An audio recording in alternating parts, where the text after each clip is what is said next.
Alrighty, welcome to episode 302 of Backpacking America. Today I'm joined by Timothy. He is a personal trainer with many years of experience. He works at a local gym here on the island, and he also owns his own practice. So, Tim, welcome to the show, and I'm looking forward to today. Awesome. Yeah, thank you so much for having me. I appreciate, you putting this together and being here. Very welcome, man. Thank you. It's a pleasure, and we have a lot of great stuff we're going to talk about. One of the biggest topics that I love to go on and on about to anyone that'll listen or I have captive as an audience is the difference between machine and barbell movements. Mm-hmm. And one of the things that, so I personally have a gripe with machines because I unfortunately had a level 2 bicep tear when I was working out at Planet Fitness. And everyone's got to start somewhere. Everyone has to start somewhere, but that doesn't mean we have to like where we started. And their Smith machines were doo-doo. And I got a level 2 bicep tear because their bar was bent and the seat would never really line up because the bar was improperly placed. And I put it up one day and I felt the pop. And then I went to a physical therapist. And they're like, you have a level 2 tear. You got to be very careful weight bearing, which I couldn't bear weight anyway. Excuse me, this mass gainer is killing me. Be careful with mass gainer, guys. You burp.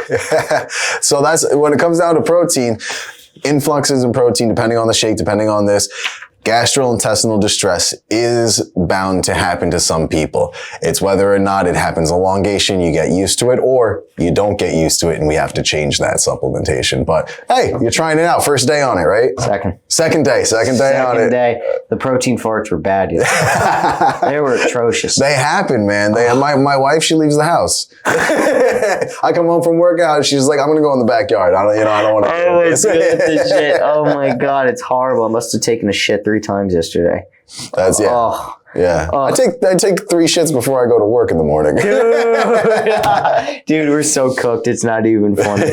We need to have. Well, that's another thing too that goes into gym culture. But that's our second topic. But but back to the machine stuff. Anyway, I have a huge gripe with machines personally. So as I was rehabilitating myself, I was doing calisthenics, and I learned the importance of developing stabilizing muscles along with your main muscles. And before I did that, I was just focusing on the main muscles. I was like, stabilizers, what gives a shit? Exactly. And the problem with machine movements is they don't hit your stabilizing muscles as well as that a barbell or a dumbbell could. And, some people are like, oh, that's why I mix both together. And you're wrong. I don't like that. You're wrong. You need to do barbell and dumbbell. Machines, I guess, are good for people that are just starting. But even then, there's just, I don't know. Now, I'm not a PT. So I hate to say, if I was a PT. But again, you're an individual who's been working out for a while. You're your own expert. You went through some things that, again, you went through it as an experiment. You found things that didn't work. You found things that did. So even if you were a PT, what would be your advice? Well, I would just say, let's work on just doing the bar. Okay. The bar with tens on it. Okay. Just to get comfortable. And if they still weren't liking it or they were in pain, I'd say, let's work on calisthenics first, because that to me signifies your stabilizing muscles are in distress. Okay. If you're able to put the bar up, but you're like, ow, like I feel pain in here and in here. Okay, we need to do pull-ups. We need to do push-ups. Okay. Or if we're going to do pull-ups, we'll do the assisted pull-up. Assisted pull-ups are great. Yep. They help. I love the assisted pull-up machine. It has skyrocketed my ability to do pull-ups and dips, and especially dips.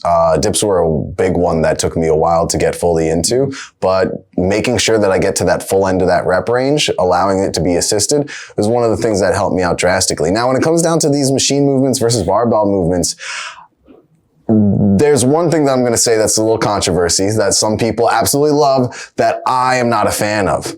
I love barbell movements. I love machine movements. One of the best things to do for new beginners to try and get those prime muscle movers going is going to be the structure of a machine, because where are we moving more muscles? With a free weight or a barbell, or when we're sitting down in a machine? It's going to be the free weight that's going to be moving more muscles. So coming down to this, we don't have to worry about everything else. We don't have to worry about balance. We don't have to worry about our abdominals. We don't have to worry about making sure our back is straight, because we have everything fit to form.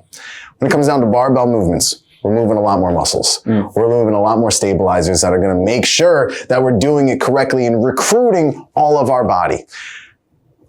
I do not like the Smith machine. Thank God. Yeah, I was about to say, like, all right, we're out of here. We're done. We're done. Oh, my God. I find it to be atrocious. I think that, yes, it can help you when making and learning the technique of bringing the bar up and down. I see people do it with hip bridges. But again, if we're trying to create these motions that are functional motions that are going to be used for our whole life, do we only want strength in one group of those muscles?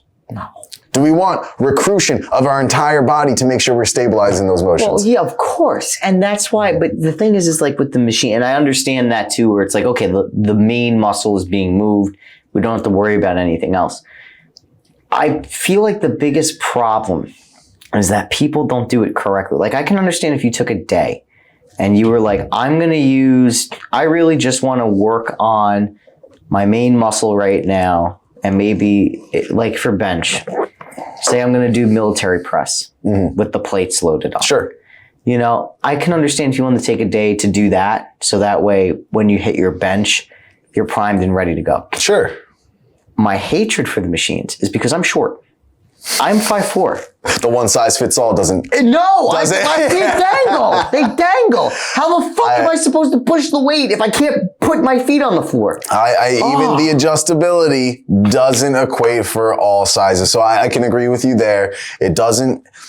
Again, that one size fits all doesn't really fit all. The adjustability to machines, that minor off, if your leg's forward or back half an inch, you could drastically change the workout that you're doing. Like when I do incline bench, yeah, driving my feet into the floor absolutely changed saved my life. Cassandra put me onto that one. Really? Nice. She put me onto that one. And now these notes that we have today, I mean, they really do give a lot of key differences. Now, with machine movement, when it comes to the safety aspect, a lot of people consider that barbell movement, dangerous, more risky. Yeah. Machine movements are safer. I'd say both incur the same risk because I didn't know what the fuck I was doing when I was lifting at Planet. And I didn't just have the bicep injury. I pulled my back doing doing leg raises. Yeah. And I also I didn't even know how machines worked.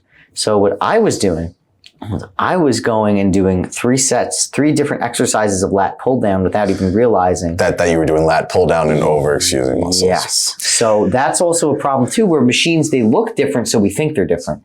So yeah. Even though they could work the same muscles. Now, with proper instruction, and if you knew what you were doing, machines are just as safe as barbells. Because if you're deadlifting, I got injured deadlifting in college. Yep. Because you were throwing weight around. And I was also high. So, I was 115. I was doing 155. And my roommate was blasted out of his mind too, showing me. And he's 6'2". So he's like, oh, just do a wide grip and move your feet wide. And I'm like, okay. And I was like, oh, I need Tylenol. And that was it. Yeah. Now I'm deadlifting 315. And not easily, but like. And when it came down to that, what was that difference? What did you find the difference from being in college?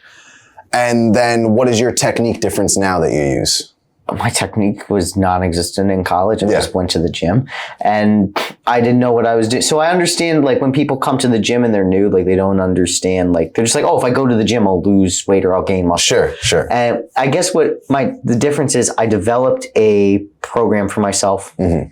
I developed a liking for 3 exercises, maybe 4 per muscle group. Okay. And I said, I'm going to work out 5 to 6 days a week. Okay. And on this 6th and 7th day, it'll be cardio. Cardio and or rest. Yes. Do we have a rest day or is that 7th day always cardio? It depends. I mean, usually it's been like 6 days working out, 1 day of rest. But my schedule's so crazy too that it'll be like, fortunately, tomorrow's Thanksgiving. Happy Thanksgiving, everyone. If this gets out in time. Yeah, seriously. Yeah. Happy holidays in general.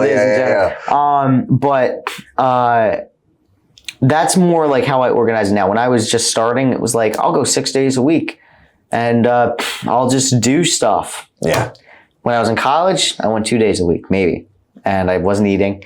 You weren't eating right. And I was smoking a lot of pot and I was drinking. And I was like, I just go to the gym. And the habits were there to be better at what you were trying to do. Yeah. So I was just there because I knew I had to go to the gym. Mm-hmm. But I didn't know what to do at the gym.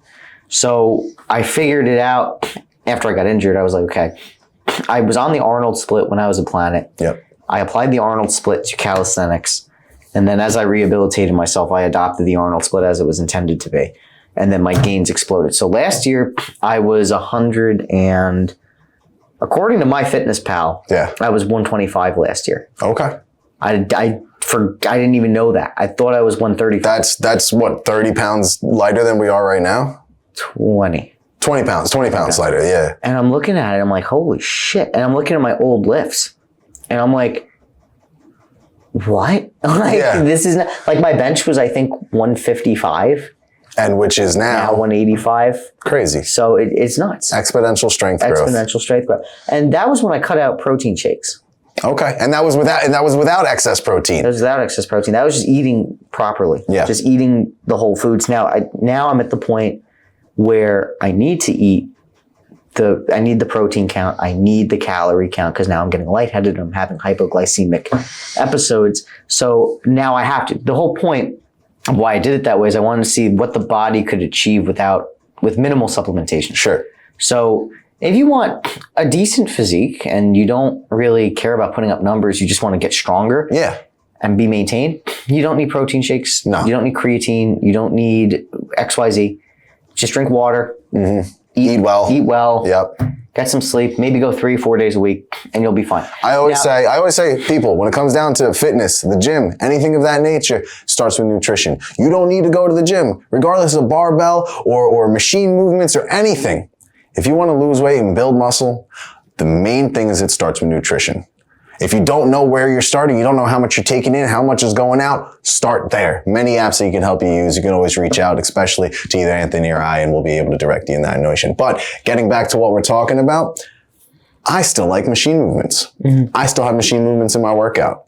When it comes down to me, leg day the other day, blasting those quads on those leg extensions, and then right to the Bulgarian split squats. Ooh. So again, a little bit of both, best of both worlds, you know? There's nothing wrong with that. Yeah. I mean, like for me, like it's dependent. Like I always get hurt on machines, so that's just me. But if you know how to properly use them, like yourself, they're of a great benefit because you can at least isolate the main muscle movement. Yes. Leg extensions are a huge game changer because you can at least you get big quads if you can lift it heavy and consistently. It's one of those things that really pump your quads. And there's a lot of key factors to figuring out what exercise is going to be the biggest muscle builder for you. And one of those things are going to be feeling that pump. You know, when you're doing the bicep curls and you feel your muscles, you know, pumping up and filling up with water and, you know, actually swelling up, that's going to end up being the same thing. If you're feeling that in the rest of your body, if you're doing a deadlift, you feel in your hamstrings and your glutes. If you're going to be doing a squat, you're going to feel that right here in your quads. Same thing with those muscles. And I can say for my back-to-back exercises, getting the most pump, a combination of the machine and then as well as free weight movements are going to be absolute key. Oh, yeah. Yeah. I mean, even with, what do we got here? Search for compound move. You know, barbell, like if you use your compounds, I think if you did like your compound movements with barbells and dumbbells and then you did your accessories with machines, you had like a machine day, that's totally fine. Yeah. Also, I'd say, you know, when people want to use machines,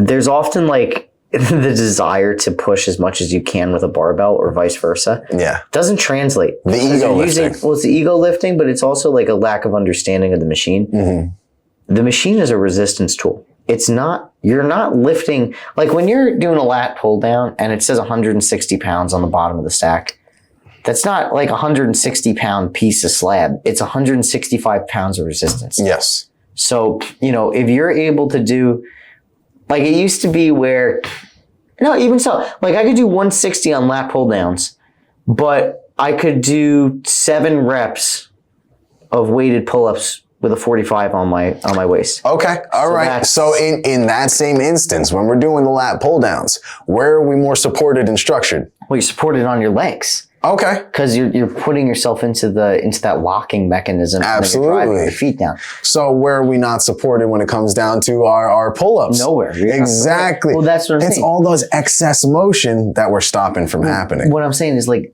it's it's drastically different because Yes. it's not like real weight, it's resistance. So Sure. and now there's some people that say, you know, like with chest flies, like, oh, you use chest flies to sculpt your chest. You're not actually using it to, I don't know how true that is, but. So, okay, you can do chest flies regardless if it's going to be with dumbbells or if it's going to end up being, you know, on that chest fly, you know, on the cables or, you know, pec fly machine, you know, whatever it is that you're using. The way to build muscle is going to be time under tension. Yeah. If you're going to be using, you can build same muscles that you would on the machines you do with dumbbells. The only difference is your stabilization and the other alternative recruit muscles are going to be more activated when we use barbells and free weights. Now, when you're with older people, like, do you put them on the machines first, or like, how do you train them? My initial assessment when it comes down to people is more figuring out what we can do. Mm-hmm. So I bring someone in, I see if we can do push-ups, if we can't incline push-ups, if we can't do that, we're going to see what we can do on the chest press machine. If it's going to be 5 pounds, 10 pounds, 30, whatever it is, we're going to see what weight that we can work with. So it really depends on each client. You know, I have older people that come in and our biggest thing, regardless of whatever system we're using, is going to be breathing. Breathing and timing of breathing with the exercise trumps all issues when it comes down to either barbell movements or machine movements. I have people that go onto a machine. Ooh. Yeah. Ooh. So, and it's wild to see how people hold tension in their body comparatively to when we do free weights and then as well as in machines. Machines, I kind of say, take the idea of the motion out of your head because the machine will put you into that motion. All I want you to do is focus on your breathing. So to get that person a little bit more in tune with their body, to be able to get through that motion, to be able to time that breathing right, because if we're doing a chest press, that's going to be a push-up. If they don't know how to breathe properly doing push-up, they're going to be able to do less push-ups than they would have, because breathing exponentially grows that ability to do that exercise. Anybody can tell you as you exhale and you do that forced production, it's going to create a lot more tension in recruiting those abdominal muscles, strengthening the back, supporting the spine in whatever motion that we're doing. That's that extra recruitment. We start getting that when we're on the machines. So I'll bring a lot of older people. You know, I have some disabled people that I will put onto machines first to make sure that we get that out of the way. Once breathing is down, we move on to more complicated stuff. Something that I've seen that really kind of drives people going from either leg press or leg extensions, it's just minor step-ups. People's breathing and timing with step-ups, just with dumbbells or body weight itself, is absolutely wild. The shuffles that people make when they come back to restabilize, the imbalances that we see we go up. And again, that's the strength of having those barbell movements or free weight movements. We're getting all those recruitments, but I always put them on, you know, machines first. Get one, the strength test to see what we can push. And two, to try to get our timing down with breath. Well, now once you figure it out, though, like what routine do you usually recommend, like a hybrid? Oh, always hybrid. Always hybrid. Most of the time, I'm a very big body weight guy. Mm-hmm. I have a lot of clients that can't work with body weight.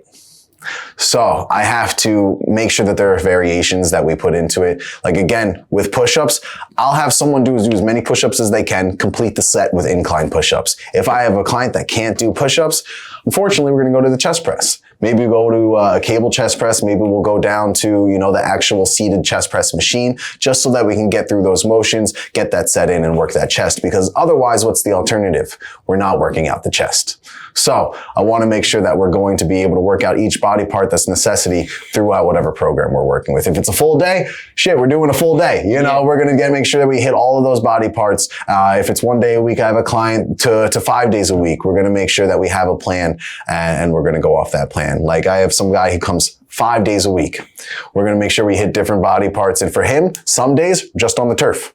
We don't end up doing any machine movements, no weight movements, solely body function.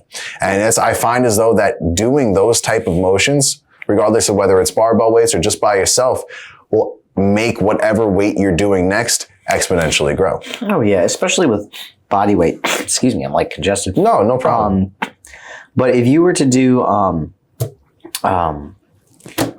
wow, this pre-workout is like, not pre-workout, whatever the hell this is. I need to pause to get a tissue. Yeah, do what you got to do. I've never had to do this in backpacking American history. No, that's perfectly fine. Do what you need to do, my brother. I've got a tissue box right here. Oh, Jesus. Ow. Oh. So actually, this is a good time to break and talk. What is it making you feel like now? So you had half of it before and half of it after? Oh no, I had the whole thing. You had the whole thing just now, but after your workout? After the workout. Okay. Yeah. Just like my head feels like tight. Like not a headache, but like kind of a headache. Did you sleep well last night? Yeah, I got about like 7.5, 8 hours. You said you went to bed late because you were working on stuff. I got home like... Gotcha. I got home, like, I left at 8 o'clock. I went to bed at 10. But the only reason I'm saying is because if you have... I took melatonin.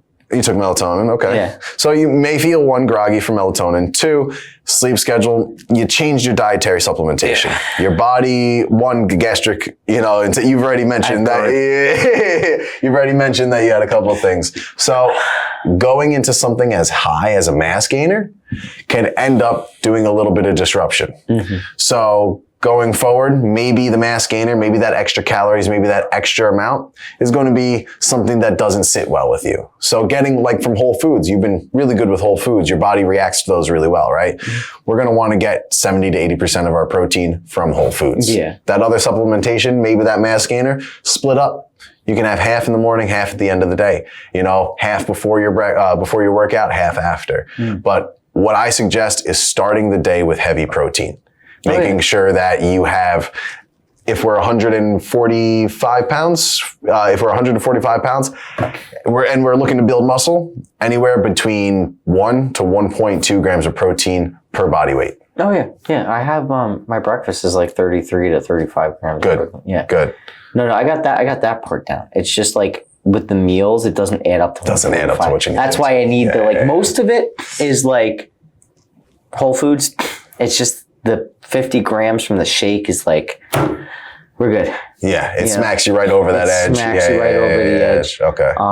Maybe I'll just meet it with whole foods protein, but like I feel like after the hour passes of the mass gainer, I'm like, okay, we're good. Like, I need to sit down for a minute after I drink the mass gainer. Well, that's the thing. Do you chug that? Is that what the issue is? You're not supposed to? I don't chug my protein shakes at all. How long does it take you to finish? 30 minutes. Oh, wow. Yeah. So that could be a problem. Yeah. I drink it like I do a cup of coffee. Because I know for me, if I chug a protein shake, I'm going to be burping. I might have some gas right afterwards because all that condensed protein is dropping into your stomach at once. Especially something that 50 grams of protein, your body can only process 100 grams of protein an hour. So if you drop a block at 50 grams of protein, especially something that you're not used to dropping a block at 50 grams of protein in your stomach, you're going to have a lot of gastric reaction. And that could be what you're feeling right now. I think come Friday, because I don't know if I'm going to be able to drink it tomorrow because of Thanksgiving, but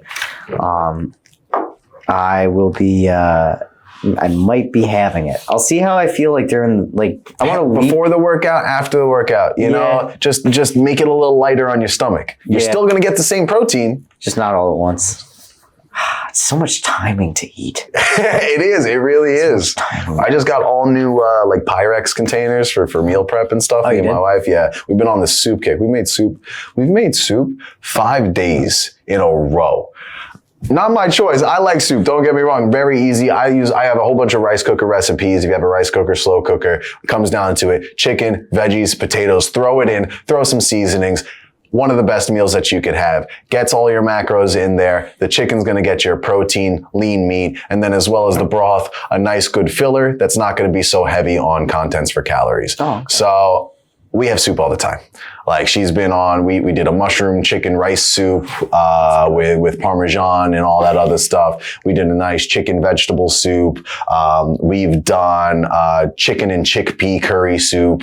All different things you just throw right into the pot and we make it. But we've been doing that for the past 5 days straight. And I just told her, I'm like, tomorrow I'm going to need 6 sandwiches. Yeah. Just something to break it up a little bit. You know? Because that's the problem is when you have liquid stuff all the time. Oh my God.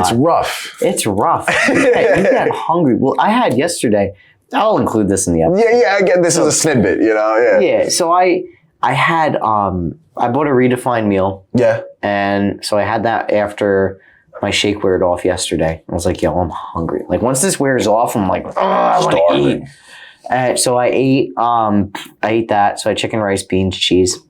And then I forgot to put fucking vegetables on it. But I had chicken and rice. And that's it. Chicken and rice in a bowl, like for dinner. Yeah. And I was like 193 grams of protein. Okay. That day. Nice. And I had 3 hearty meals. So my breakfast was, I have eggs over easy. Okay. Then I have the avocado Dave spread. Yeah. And then I had the mass gainer after that, which was a huge mistake.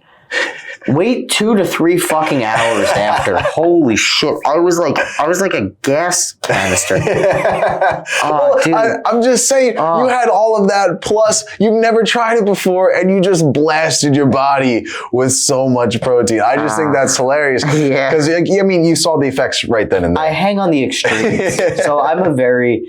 Like when I do stuff, I'm like, oh yeah, let's fucking go. Like let's just do. I don't ease into shit anymore. Yeah. I just go, and that's like, oh my god.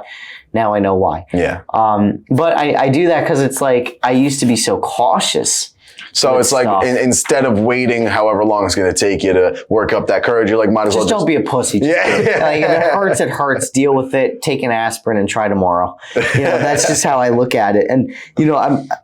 Speaking of that, I was looking at this hot take that we have. Yeah. And I'm going to read it out for the audience. Yeah, go for it. While machines are great for isolation and safety, are they making lifters too reliant on external stability? What happens to real world strength? So I say there's a big correlation between having something that is supporting you and losing strength elsewhere. So I like this take. I like this question. For yourselves, think about it. Next time you go to the gym and you're on a machine, how much muscles are you working? And when do we do this motion during the day? How often are we sitting down on a chest press machine? How often are we doing preacher curls on a machine? When are we doing those activities? Or are we more likely to be doing a back squat, front squat? Or are we more likely to be doing a bent over row? Are those actions more accustomed to our lifestyle? I would say that for those that use those machines and other workouts, barbell workouts properly, the loss of strength isn't there. For those that are improper, the technique isn't there, the information isn't provided for them. You have people that are just like, oh yeah, I go to the gym, I go to this machine, I go to that machine, I show up and I work out my body parts. We may see loss in strength or at least wasted time. Wasted time when it comes down to those exercises. And it comes into our next topic of gym culture, because I've noticed a lot, especially during COVID, excuse my snot. I always include these in the... So, what I've noticed is on TikTok, a lot of people be like, they'll do the leg press and they'll max out the leg press, or they'll do the pitch shark. And do it completely wrong. Completely wrong. And then I know people, they've been lifting for years, they'll do the pitch shark and then they go back to squatting and they're just like, holy shit, like, because they'll stop squatting and do pitch shark. Yeah. And then they go back to regular squat and they're like, holy shit, my hips hurt, because their hip abductors aren't getting worked. Yeah. It takes all of the stress off of the stabilizers in your hips, and it just focuses on your glutes, your quads, and your hammies. Yeah. Nothing else. I didn't even know you could lose hip strength by not squatting, but you can. We're losing hip strength right now. Oh yeah. Sitting down in these chairs, and I can guarantee you, even though I work 6 days a week, I work out 6 days a week, I have a very active lifestyle, I'm a personal trainer running around with all my clients, I'm a sedentary individual. I sit for more than 6 hours a day. I'm always on the computer working on stuff, whether I'm sitting TV, eating dinner with the wife and this and that nature. I'm still considered sedentary. The amount that we sit here doesn't get offset by the hour or half hour that we go to the gym. But what's so weird is like all the people in the trades, they get horribly debilitated. Yes. And they are not sedentary. No. So proper movement. Right. proper movement. How often not eating pizza on your lunch break. Proper nutrition. Exactly. You know, when it comes down to these people, we see a lot of people blue collar jobs. You know, we see a lot of people that come into the gym. Hey, you know, I'm a construction worker. I'm a construction worker. You know, I do labor for a living. I'm a carpenter, or I'm a lawn care person. And we see these guys come to the gym and they have some build, they have muscle to them. But how often are they going to be at work and they're leaning to one side, they're picking up a weight awkwardly? How often do we see them not put weights back on the rack when they should be? How often do we see all of these motions where they may be moving, but are they moving properly? And if they're moving this way while they're working and they don't work out those motions at a higher level or a more efficient level, we're never moving that plateau up. I have a buddy of mine that's in the trades, and he said it's strain on the body, not strength on the body. And I hear that. It's true. It's just strain, and that's something to be said too. Like, you know, a lot of guys like that too. Like they're drawn to the gym, but I feel like gym culture as well keeps people like that away. Gym culture is more, at least for our generation, really. It's more for like the 9-to-5 office people, the single moms, and the college kids. And that's more like what gym culture is seen as. Like, you have to have pre-workout. You have to have smelling salts.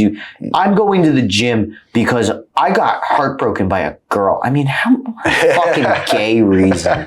I mean, get over yourself. Hey, we go to the gym to fight demons, no matter the demons what they are. Right now, my demon is my body fat. Okay. Well, here's my concern with that attitude, though.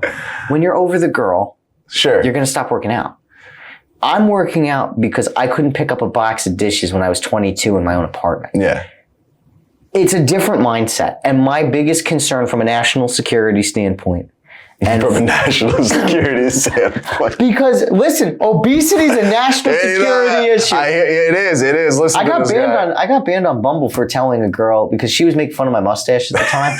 So I said, your obesity is a national security concern. And I got banned off Bumble. But it's true. But it's true. It's true. Because we do not have a military that is fit enough for combat. Our civilian population is overweight. Yes. And the biggest problem is that people, even a lot of guys that go to the gym, they go to the gym because it's cool now. Yeah. They don't go to the gym because it's a health benefit. Just look at all the shit, like the energy drinks, the pre-workout, the protein shakes. I mean, the sugar levels and caffeine levels in a lot of these things, no normal individual needs to have to be in any type of fit shape in their life. No, you don't. And then there's also the thing like, oh, I can't work out without music. And I'm like, yes, you can. Yeah. Just do it. Is it easier to do with music? Yes. Listen, don't get me wrong. Like, if a good playlist can make me. There's a study actually that when it comes down to these, Olympic powerlifters, having certain songs can increase their lift dramatically. Really? Yes. So you'll see.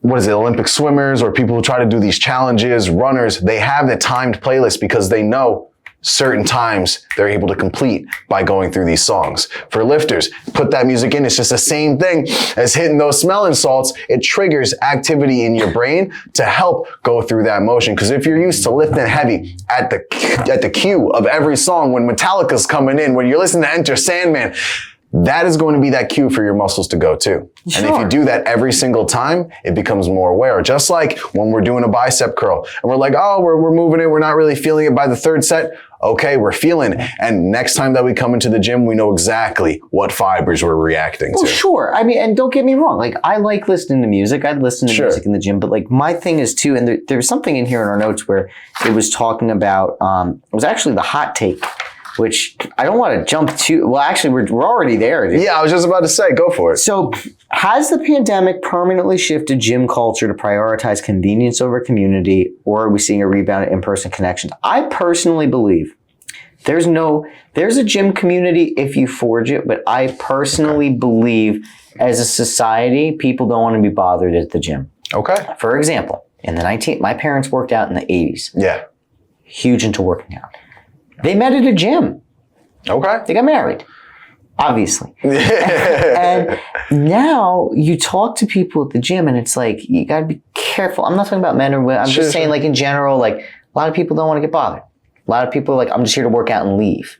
Now, is that, we can take that farther. Oh, sure. Is that gym culture? Or is that culture in general That's now? culture in general being reflected through gym culture. The gym is one portion of where culture meets. That's like a third space. You know, a lot of people don't go to church anymore. So at least like I used to go to church. I don't anymore. That's that's a therapy session. You guys are never going to get that. But anyway, don't worry. A priest did not touch me. But it's a third space. He touched a priest. Yeah, I asserted my dominance. I am in charge of the Catholic Church. that might, you might have to take that one out. No, I did not. No. We're all joking. Only in Minecraft. Only jokes. Only my God. That's totally staying in there. But anyway, I think it's a societal problem. Like, people just don't want to be bothered in general. There's also this weird stigma where guys are afraid of being put on TikTok for going up to a girl they find attractive. So when it comes down to it, it's not a weird stigma if it's true. Yeah, I've seen firsthand a couple of times of people get called out because a woman thought that a guy was staring at him. I see. 100%. Well, I'm not talking about, like, if you're being genuinely a creep, I get it. No, but just being in the gym, there's the only thing that's popping up in my head right now is this one time a guy, a gym owner, walks around, goes up to this girl, and she's in the way of something, and he asks, "Excuse me, could you move out of the way?" And she's like, "You can move away." Like he was going to hit on her or something of that nature while she's filming a video. He's like, "Listen, if you're going to be rude, if you're going to, whatever, you can leave the gym." It's like, no, I'm going to stay. You can leave. And it's like, this is my gym. You can leave. Get out, And she ended up having to be escorted out because she picked a fight out of nothing with the wrong guy. Yeah. And it happens. It does. It's like ants or cockroaches. If you see one, it's happened many times elsewhere. Well, it's just sad because, what I'm trying to say is, like, if people are just genuinely being, like, they'll let, like, one video distract from the greater thing, which is, like, what if you make a friend? Right? What if you meet someone that knows, like, I talk to everyone in that gym, no matter guy, girl, whatever, and exchange workout advice, life advice, employment. I mean, like, I had my first salesperson I got from that gym. I've gotten clients from that gym. And just don't be afraid. I mean, if you get put on TikTok because someone wants to be an asshole, be like, "Hi, bye, I don't care, whatever." I personally don't care. I would just be like, if that happened to me, listen, I got a podcast. Can you send me the video when you're done? Because this will be good for my thing. I'll be famous. Well, here comes the next thing. It's like, generationally wise. Bringing up not only the generation split, but also pandemic. When your parents were working out in the 80s, was there going to be TikTok videos of people in the gym? No. Has social media blown up since then? Oh, of course. And I feel like that's really shifted the hyper-individualized, selfish culture. As opposed from the culture of the 70s and the 80s. A lot more community-based. Oh my God, yeah. I mean, you look at Gold's Gym in California. That was the mecca for fitness development. People talked to each other. They worked hard and they got it done. And that's another thing too, is like, when did protein shakes, creatine, and all this shit become seen as essential? It's quick fixes. And again, it's a generational thing. We want things now. We want that TikTok video now. We don't wait for breaks while we're watching Netflix because it automatically plays the next one. That instant gratification is like, oh, if I drink protein, it'll make whatever, it'll make me grow muscle. And it still takes time. Everything takes time. It takes time. Like, I'm only drinking it just because I personally wish I didn't have to, but I just don't want to pass out. Because you're not eating enough. I'm not eating enough. And it's like so hard for me in my day to day because it changes every day. Like, I don't have time. Like, I need a Sunday to meal prep for 5 days.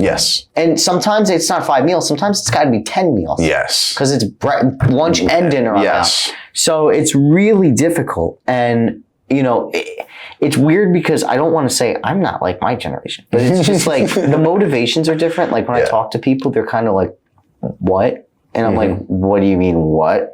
Like, when I tell them, like, I don't really work out with music, they're like, "How can you survive?" And I'm like, well, I like to talk to people and be immersed. Because it's like, when I was working my other job, in a box by myself for 8 Totally hours. separated. Yes. Cubicle life? Cubicle life. Fuck, it was so bad, bro. And I was a board producer, and my youngest coworker was 57. Yeah. And we hated each other half the time. And by the time we became friends, he fucking died. I'm like, oh no! I'm like, you know what? Rest in peace. Rest in peace, David. Pour one out. Pour one out for the homie, bro. Yeah. He had like this aggressive lung cancer that spread through his body in a month, and he died, dude. It was so fucking. That's wild. It was so wild. But that's another How thing too. old was he? He was 57. But that's another thing too. It's like, our life is so short. Like, why are we isolating from other people? And I get it if you want to be left alone. If you really just want to be left the fuck alone, that's cool. Like, I don't want to talk to people that obviously I don't want to bother you. There's times I want to be left alone too. And people know when I want to be left alone because I tell them, I'm like, listen, if you see me with my headphones in, I'm having a bad day. Yeah. I need to be alone. They're like, cool. And they know that because I know them. And I told them that, like, when I was joking around. Yeah. But it's just an antisocial culture that has extended into gym culture and has become commodified. Like 200, 300 milligram energy drinks with caffeine and Not sucralose. Needed. Not needed. But why is it sold in? And I get it's money. It's that. What makes the world go round? What keeps the gym open? But there's so many alternatives now. Like, why don't you have an espresso machine? Could have an espresso machine. We could have fresh pressed juices. We could have a berry bar. I begged her. I'm like, please, please, please let me put a coffee machine in the gym. I'll pay for it myself. Please. And of course it doesn't happen. Doesn't happen. Charge $1 for it. I mean, there's some things that we can do, some things that we can't. When it comes down to our local gym, the one that I work at, I don't have control over what happens, but I can do my best to make sure that the people come in, know that they have accountability, knowledge, and community. Yeah. And that's all I can do. That's all you can do. The drinks are going to be there regardless of whether they're at the gym, they're in the grocery store, they're at the gas station. So whether they choose it at the gym or they choose it at home, it's just the habit that they build. Yeah. And it's the knowledge that they have with it. So going forward, I wanted to bring up what you said about people, being more disassociated with the gym. And I think that really has a lot to do with the pandemic because we saw now they're more disassociated. Exactly. So before the pandemic, some of the numbers that I have, fitness industry thriving at $38 billion with 20% of Americans holding a gym membership. I think that's wild. I think that's amazing considering the fact that I don't think 20% of Americans are under the obesity level that we need. I'm glad that we at least had those amount holding a membership. During that, the industry dropped off 50%. During the pandemic. Well, yeah, because of all the forced shutdowns. Yeah. That was devastating. That was actually that was a crime. It really was. To close the fucking gyms and open the liquor stores. That was a crime. And the to-go liquor stores. I cannot tell you. Dude, I pick up alcohol in my car, bro. Like what an open container in your car. I was walking down the street sipping a margarita. Yeah. I mean, like, you gotta be fucking kidding me. And cops are waving you doing the same. Hey, welcome to the pandemic. It was so stupid. And I was never on my phone before the pandemic. I used to have people get genuinely upset with me that I didn't text them back until I saw them at a party. And I'm like, well, I knew I was going to see you in 3 days, and I didn't want to respond. And they're like, you're an asshole. I'm like, I don't hate you. I don't like the phone. Yeah. When the pandemic happened, wired. I get 8 hours of screen time now. It's those bad. Notifications on your phone when it tells you you've been on here, your average daily 7-8 hours, get off your phone. Yeah. Get off your phone for at least 1 hour. Make that a challenge. Get off your phone for an hour a day. Put it down. Wild stuff. And I used to read all the time. I don't read anymore. Well, what I'm saying is that transfer over to phone technology happened the same with the gym. Yeah. We're going to see that coming back after the pandemic. How much more virtual stuff was released? A lot. I mean, not that I know of fitness-wise. I know that virtual training sessions are a part of the industry now. So, Nike, obviously, just do it. When it comes down to it is during the pandemic, because so many people were staying home, they released their fitness app for free.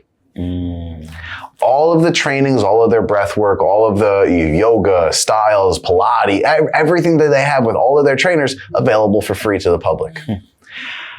How many more trainers followed suit? How many more trainer apps do we see? How many more online AI-driven, workout stuff do we see popping up? And now gyms, even coming back post-COVID, are almost rebounding to those levels, but that hybrid level, that telehealth, things that provide nutrition and guidance over virtual community, I have a little bit of information about that, and I'm going to say that that boosted 46% during COVID and has continued to rise after. That's beautiful. And Peloton, 232% revenue increase in 2020. Now, isn't Peloton out of business now, though? Yeah, no, Peloton's not. Is it out of business? I think it's out of business. Fact check us. Fact check us. But if you're saying Peloton's out of business. I remember seeing a big thing about people returning their Pelotons, and like, I think you know what it was? They were already struggling post-pandemic, and then they released a political statement, and then it was just like downhill from there. They lost a lot of business.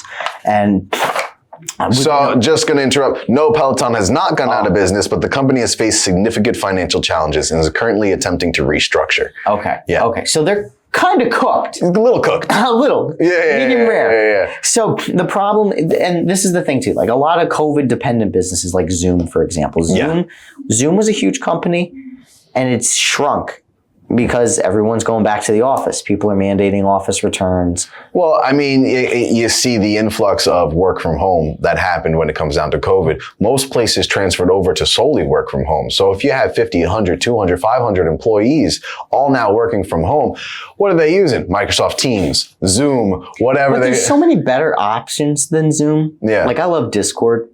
I like Discord. Discord. My company has a Discord. Really? Yeah, I organize everything. So it's like my people that do social media. Okay. They have their own chat room with their own voice chat. You do a lot of video chats on Discord? Or? You can do video chats. It's definitely possible. I mean, it's more casual to do voice chats. I really sometimes don't want to see your face. And you don't want to see mine. No, it's whatever time it is. Yeah. You know? But if it's like, yo, like a designated meeting that we're meeting every time, I'd like to see your face, have cameras on. But I have a lot of subcontractors too. So it's like, you know, either meet me in person. I mean, that's why I have an office. I've been really going for in-person meetings. It's like I'm paying for the space. If you have the space, come to the office. Zoom has been good too for like clients that aren't in my system yet. So if it's like, hey, like I need to have a Zoom meeting with you because I'm in Brooklyn today, then okay, yeah, sure. But the cool thing about telehealth is now you don't got to get in the car when you're sick. Yeah. That's the greatest thing in the world. I mean, my mom utilized that when she had COVID, and within 20 minutes, she got a diagnosis, a script. Yeah. Right from there. I've used that a couple times even after COVID, just because it's like, all right, I had a couple of free services. I could get, chat with a doctor for free, get a couple of recommendations. If I don't have to go to the emergency room or to the doctor to get anything else crazy, I'm glad I can get it right there. So I'm saying it's an incredible benefit to not only the health industry, but, the wellness industry as a whole to be able to have those virtual options. Oh, yeah. And listen, I mean, and now there's there's also the thing too with, the focus on mental health as well. And, gyms are really important. Physical fitness is important. This is a societal critique of mine. I believe that. I have to get better at saying sure. I really believe that all the psychiatric and psychotropic, the bad shit people take to mitigate depression and anxiety and everything is making people worse off. Every person I know that takes Zoloft, Prozac, ABCDEFG. Sure. They're not doing well, and they put on more weight and they feel worse about themselves. Yes, like the more erratic symptoms of their illness are eliminated, but then they're a shell of themselves. And I truly believe that with proper nutrition, meaning like now that we have a new administration, hopefully they're going to take out the red 40, the yellow 20 and all that shit. I mean, that's just proper nutrition. American culture. Proper nutrition, proper exercise, and having a third and fourth space. Yeah. We don't have churches anymore, so there's no real, because, you go to church and then you have like the coffee and cake after, and, it's nice. Or everyone goes and they go to the same town. They go to the same town, so they go to the same restaurants. You build rapport that way. There was statistics where it was showing how people met their significant others. Yes. You saw that graph? When I was a journalist. Okay. When I was a journalist, I was really concerned about the rise because, in lonely men. You were looking for a lot of lonely men? No. Whoa. pause. No Diddy. So, but what I'm saying is like, there's like, I've noticed in my friend group, like a lot of people, like now we have a big group of friends. Yeah. But before, when we were just starting to get to know each other and everything, like when we were piecing together a friend group, it was like, yeah, like I'm friends with 2 people. Yeah, I'm only friends with 2 people. And before I met my friend group now, I only was friends with like 2 or 3 people. So I was doing journalistic study on it, as well as like romantic relationships. Sure. But I found that young men compared to young men in 1995, so 18 to 25, people that had 10 or more friends were in the 40 to 50 percentile in 1995. Yes. As opposed to today where it's 10%. Yeah. And people in our demographic, well, 18 to 25, I'm going to be 26 in January. Versus how many Instagram followers? Versus how many Instagram followers. That would be funny. But you know? Now it's like you have 10. You have 10 friends. No, not 10. Now you have 2 friends, 3 friends. And people in that 18 to 25 zone, they're hanging out with their parents more and going to their parents more for advice than friends. Yeah.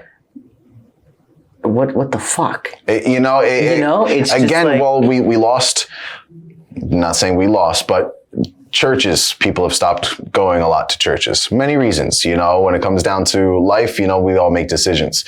But that's a community in itself. People stop going to schools. We have a lot more schools online. So we're not meeting our significant others or our friends at schools. Sure, we have online message boards and things like that. Are we really going to the libraries, or are we going to ebooks? Are we going to the coffee shops, or are we ordering and going through drive-thrus? Are we going to these restaurants and waiting in line, or are we doing to go pick up orders? All of these places where we would bump into people, where we would have these conversations, we're not anymore. Yeah. Just like the gym, we seal off from the rest of the community that's around us. And I feel like that is one thing, even coming from generationally wise, or even from COVID, that is one thing that is detrimental, that has been really hurting not only this country, but the community of the gym culture. Oh yeah. I mean, such a good point. My mom since COVID loves Target pickup. She's like, I haven't been in a store in 5 years. Yeah. And not because she's afraid of germs or anything. Just because it's so simple. And the convenience. Yeah. And I'm like, let me go into the store. And she's like, why? You could just do the app. And I'm like, I want to meet people. I want to go in. I need to talk to someone about this. Yes. I want to touch the fucking bed sheets. I want to order it online. Yeah. If my mom does the Target order, she does a Target order, I'll pick it up for a fine. But if I'm going for myself, I go in the stores all the time. Because you never know what you're going to find. You could have a nice interaction with someone. You can meet a new client. Maybe I can meet my wife and get divorced from her 3 years later. And then find another one. But, all in the same store. Target's a wonderful place. Target is a wonderful, wonderful space. And that's why I just get really this isn't a hot take at all. I don't think it's permanently shifted gym culture. Now here's or culture in general. Sure. So I think we're going to be the generation to take it back to how it was in the 90s. Because a lot of people are getting burnt out with smartphones. Really burnt out. Yeah. I'm noticing it in my industry, specifically now that I have to, promote stuff online. People are getting inundated. Yeah. And they're like, wow, this is so much content. It's a bubble. It is a bubble. And it will burst. That's why my company also does traditional advertising because I am recession and industry fail proof. Traditional, like you're like driving radio, print. I was gonna say you're dressed up in a mascot doing the sign spinning on the side of the road.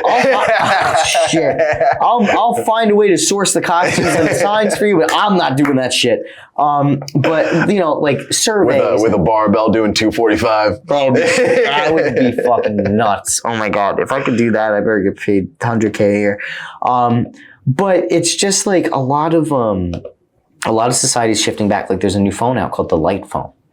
Interesting. It's a smartphone, but it doesn't have apps. It has your email. Okay, so there's not only, I didn't know there was a phone like that, but there's apps that allow you to make your phone into a dumb phone. Really? Yeah. So it restricts app usages. It shuts off different apps at certain times, and it locks certain things on the phone. So you don't have all those notifications, the distractions, and all that other stuff. I like that. I might, because I was thinking about just getting a flip phone for the weekends.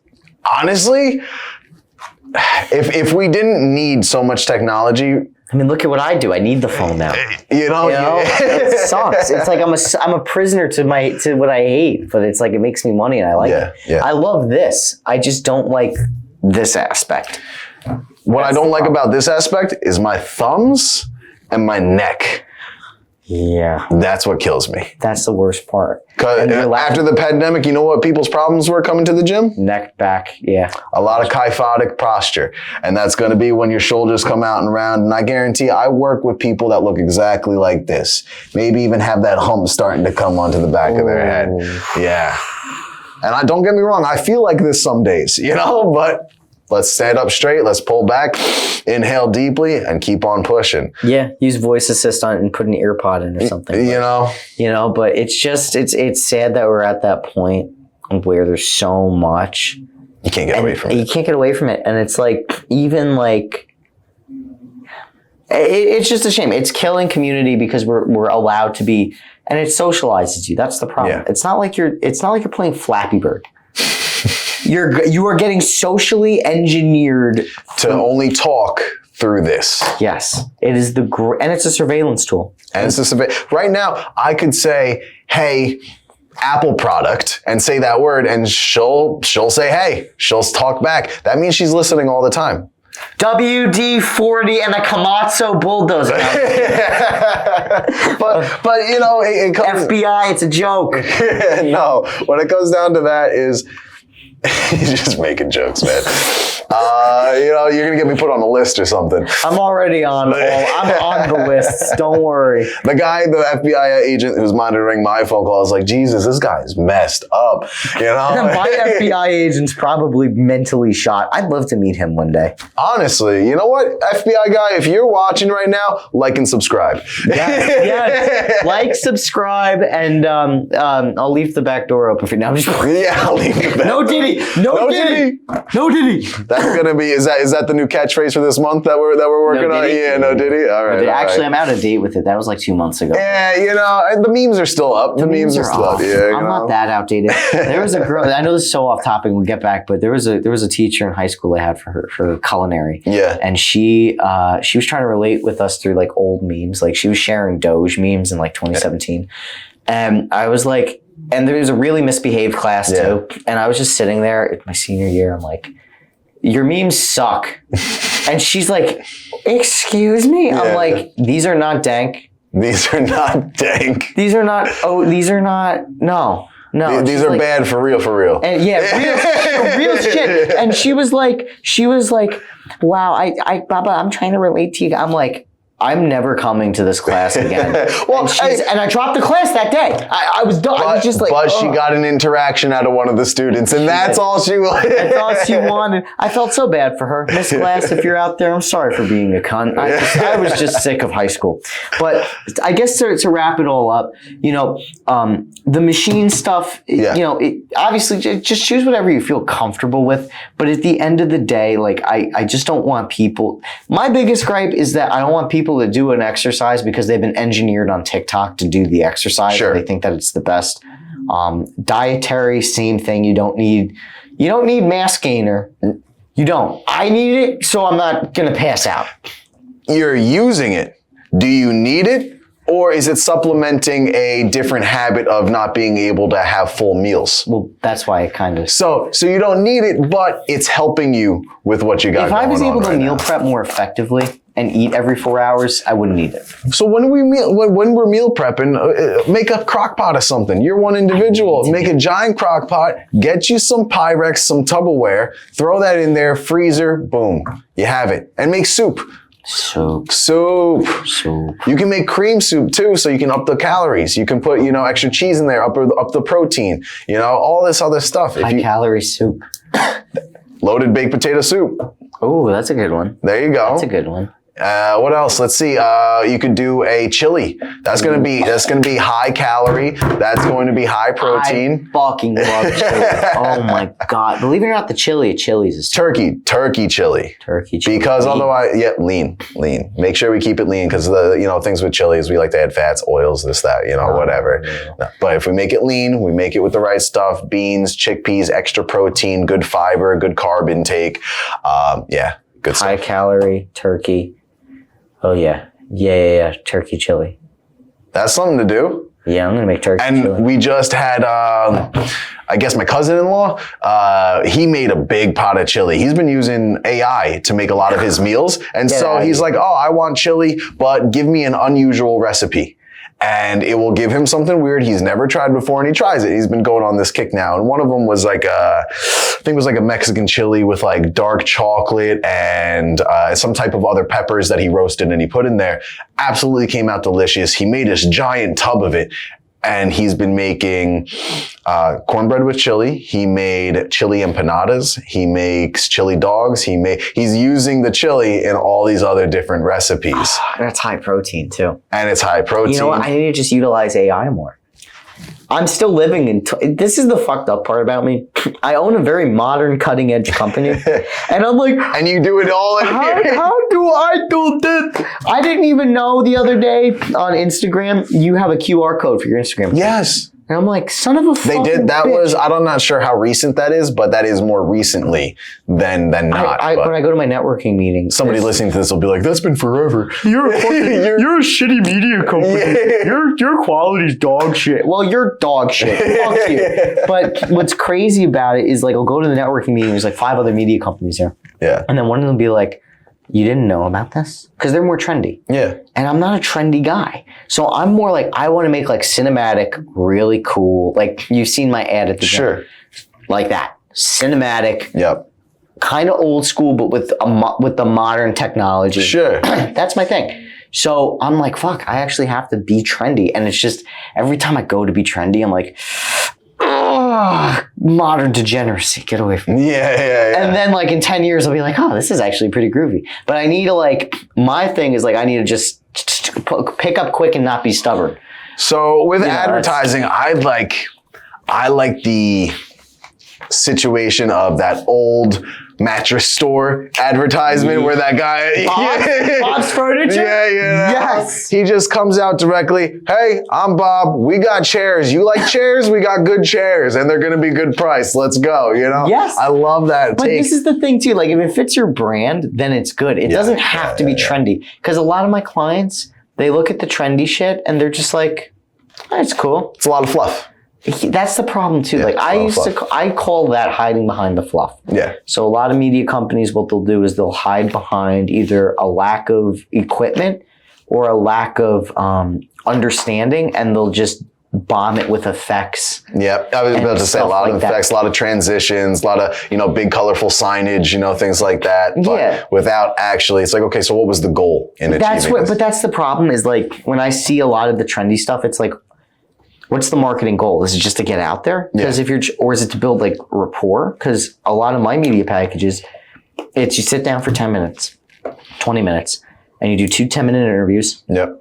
And it's basically talking about a topic you want to discuss or just about your company, about yourself. I cut them up in the reels, I put the full thing on YouTube and the reels on Instagram, and then I actually record you doing the work. Yeah. And then I publish that. There's some clients of mine where they want it like 80-20, where it's 80% of the interviews and like 20% of the stuff in class or in their like my martial arts client. Yeah. It's all interviews. And then like some cool things from class that I pull. Gotcha. And I'm there for 3 or 4 hours, but it's like we mostly focus on the interviews because he's gearing it more towards adults. And which is unheard of in the martial, but it works. He gets 60,000 engagements a month. That's awesome. Yeah, and we have a moderate boost as well. Like we have a $600 boost budget for the month. What martial arts does he do? Everything. Quite literally. Karate. He speaks 6 languages. BJJ, all that stuff? No, it's Tai Chi, the Chinese martial arts, Japanese martial arts, Wing Chun, internal martial arts. Shit, he does like some other crazy shit. He does, I call it Old Man Fight Club. So it's a self-defense class, but it's a lot of older people in there. He does a lot of one-on-one work with special ed kids. Okay, nice. He'll do sword drawing. He'll do Iaido. Okay. So he does a lot of different stuff. 7 languages. He fought in South Korea. He's a regular. That's wild. Regular dude. Like you look at him, it's like, oh, that's like just, really, but he kick your ass in 17 different ways. Yeah. And curse at you in 7 different languages. Oh yeah. Trained all over the world. I mean, and he's been in the martial arts for 50 years. Yeah. I mean, the guy is a wealth of knowledge. Classical martial arts of Long Island, shameless plug. Yeah. But it does really good work. And he noticed, he's like, I've been noticing we're getting a lot of adults, which isn't a bad thing.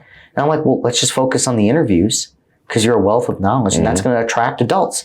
The fighting and stuff is cool if you're in your 20s, but if you really want to learn, like, yeah, I get martial arts fighting, whatever. But like, what do you do? Yeah. And you're explaining what you do and the different concepts. We're in there. Yeah. And it's been working. Because nothing is worse than seeing an advertisement, being like, wow, that was cool. I have no idea what it's for. Exactly. Exactly. That's why with my ad, I just put my logo. Like, we're your solution. Local, honest, trusted. Quality services, creative solutions. It's a media company. This is the shit we do. Yeah. It can't be more self-explanatory than that. Yeah. If you want to showcase success, if you want to show them what you're made of, you want to give them a taste of what you do, you use us. Use Bro Media Solutions. So, not trying to go on like a shameless plug. No, but this is, this is why we're here. This is why we're doing this. Like, there's no other place I'd rather be doing it. Yeah. That's why we're talking together and we're talking about these topics. The sign's right there. The sign's right there. Shameless plug. Shameless plug. Yeah. Let me know if you can see it through the glare of that fucking light. But, it's really like advertising is so important. And that's why, like, when it came back to like the bubble bursting with our generation, I set up all my clients. I'm like, listen, I set them up with the big package where it's like, we'll do traditional and digital media. Digital media is the new wave right now. Radio, do not advertise on radio. Yeah. TV is unaffordable. Your best bet are billboards, mailers, and Instagram. Some types of social media. Some type of social media. And if you have a budget, small budget for social media, you'll go far. And then if you have $2,000 to $5,000 a month that you want to spend on like print. I mean, the interaction that you can get just from that. Well, and then I also tell people, I'm like, guys, like, if you pick towns and demographics, we go to those towns, we buy out all the print that we can afford in those towns. We get billboards, we get mailers, we buy out diner placards, whatever. Then we boost all the posts in those towns to those demographics. You're going to have a complete saturation. 100%. Because you don't want it on TV because everyone has DVR. Yeah. Everyone's on Netflix. Well, I mean, when's the last time that we watched anything besides the Thanksgiving parade coming up or, a football, baseball game, whatever's going on TV? Everything that I have either comes from Netflix, Crunchyroll. I'm a big anime guy. Or I think what we have right now that we're focusing on is Prime. There's a couple of shows that we're watching on there. And that's not too bad if you have like a $10,000 a month budget. Yeah. You could do streaming. You could. If you have a $100,000 a year budget and you just want to do streaming, 100%. 100%. But and that's a small budget in advertising. Yeah. Now, if you're a small business, then small is a lot different. But if you're like... And I love the varying sizes when it comes down to small businesses. You have the guy who's working out of the back of his truck that's probably making anywhere from $250,000 a year to the small business who just opened who's making maybe $1,000 a year just on the overhead alone, It's insane, dude. Yeah. It's overhead kills you. And, or there's a small business that makes $1 million a year. Exactly. The small business definition is what I mean is more like, with small advertising, it's really relative to it. It's 10%. Sure. So 10% of your gross you put towards that. But if you have complete saturation, you're in there. And then, as technology ebbs and flows, I don't think social media will go away. No. Internet won't. But what's prioritized? I mean, internet's it's in our DNA now. Like, we wear it all around. We have glasses that see in internet, Like, there's no way that we're going to get rid of it. So advertising using those modalities. That was a sad. You gotta take a shooting class or something. We gotta hit up the court soon. Oh, basketball. Oh, basketball. Yeah. I was like shooting class. You're like, I got my AR in my car. I could do it. I could shoot. But that's funny as fuck. Yeah, I need to take basketball classes because I'm shit. I don't know what it is. I don't know if I got a problem with seeing or it's my depth perception. But as it gets darker out, I get better. Really? I have no idea what it is. That's interesting. Yeah. It's like the inverse of bad vision. Right? You know, it's just like I see better at night. I don't You have know blue what it eyes. is. I have hazel eyes. They change with what I wear. So I get like, you know, brown, green, blue. It changes a little It bit. could be just something with your eyes then, because like with blue-eyed people, at least with me, I mean, I see great at night. Other people that have the poo-poo eyes, they're just like Blue eyes. What he's saying is the caramel or light brown star-colored eyes, the poo-poo eyes. And I think there's a better way to say that. Deep chocolate, you know. So man, you're a smooth talker over here. I bet you pick up all the girls with poo-poo eyes. Low key, it works. It works. I'm like, damn, I like your poo-poo eyes. Can I stare at them? And it works. It works. It works. Nah, I'm just playing. Yeah. But you know, it's something with like light perception. Yeah, I know people with blue eyes have more sensitivity to light. Oh yeah, it hurts. I'll tell you Like what. if you stare at the sun, fact check us, but if you stare at the sun, you may sneeze. Neither of these are a sun, but I think there was, I can't remember if it was a health class or a bad teacher I had mentioned that to a class one day. I don't know if he was just trying to get us to pay attention to biology or, actual and information about human genome. But either way, it's, the difference of eye color can change. The rarest, we actually just talked about this with my wife the other day, the rarest eye color is going to be a full green, like an emerald green. An emerald green. And the rarest combination is a redheaded person with that emerald green eyes. Holy crap, really? Yeah, so if you see one of those people, they're rare, harvest them. No. Take their organs. No, but one of the most rare people there. And redheads actually have a natural resistance to toxicity in their body. Sometimes it's true. Really? Because they're pretty toxic in general. When they go to the dentist, they have to have more anesthesia. Really? Yeah, when they go under for operations, they have to have more knockout gas. When they sometimes they can drink more than others. They have to take bigger pain medication because their receptors are not as attuned to other people. Genetics. That's why some people affect other people. That we can do another deep dive on on epigenetics and a bunch of other stuff if want to go into the correlation between how to do proper nutrition, what does that affect on genetics, and does genetics determine whether or not we can be healthy? Tune in on our next episode. Yeah. Well, I think no. But I think that does wrap it up because these cameras are about to die. No, that's about it. So thank you for coming on the show. Of course. Please plug your information for the good people. All right. Well, thank you for having me here with Barone Media Solutions. Thank you very much. You can find me at Real Fitness Management on Instagram, on my website. Give me a follow there. Give me a couple of likes and reach out. Happy to hear from you guys. Any comments, questions? Let's keep it going.